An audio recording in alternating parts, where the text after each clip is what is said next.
So today is St. Patrick's Day and there's a tradition we all do today, and it's not getting scutter drunk. Some of us actually have common sense like.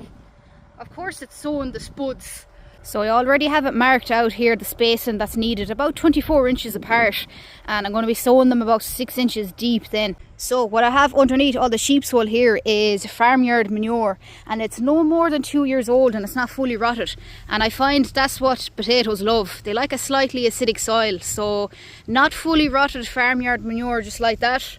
So in these 3 rows here I have about 10 different varieties of potatoes for planting, and I like to use a lot of different varieties because they all have different susceptibilities to blight, so it's a really good idea of planting different varieties. If you plant only 1 or 2 varieties and one gets blight, there's a big chance that the rest of them are going to get blight, so do pick a lot of different varieties for that reason. So First Earlies is my absolute favourite. They make the best chips, boiling potatoes, you name it, and there's some really great varieties. Home Guard is my favourite. I tend to come back to Home Guard every year. Orla is really good. Duke of York is a really nice one as well. And their secondaries. British Queen is something I come back to every year. I love British Queens. Charlotte is another lovely secondary potato as well.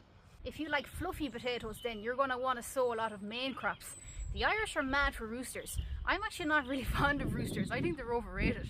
My favourite red skin potato is a variety called Sarpo Myra. They produce huge yields and they're really tasty as well. But I am going to give roosters another try this year just to see.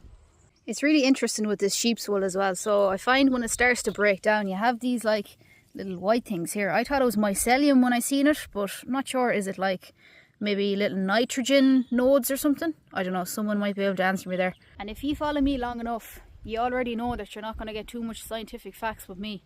I'm just a gardener. I don't want to know exact percentages and numbers, and I don't care. Calm down. So that's the potatoes all gone into the ground. These rows are about 9 meters in length, and I still have potatoes storing away in the shed from last year. So we're completely self-sufficient on potatoes with these 3 rows. So I'll give you another update in a couple of weeks' time when the potatoes start to grow up.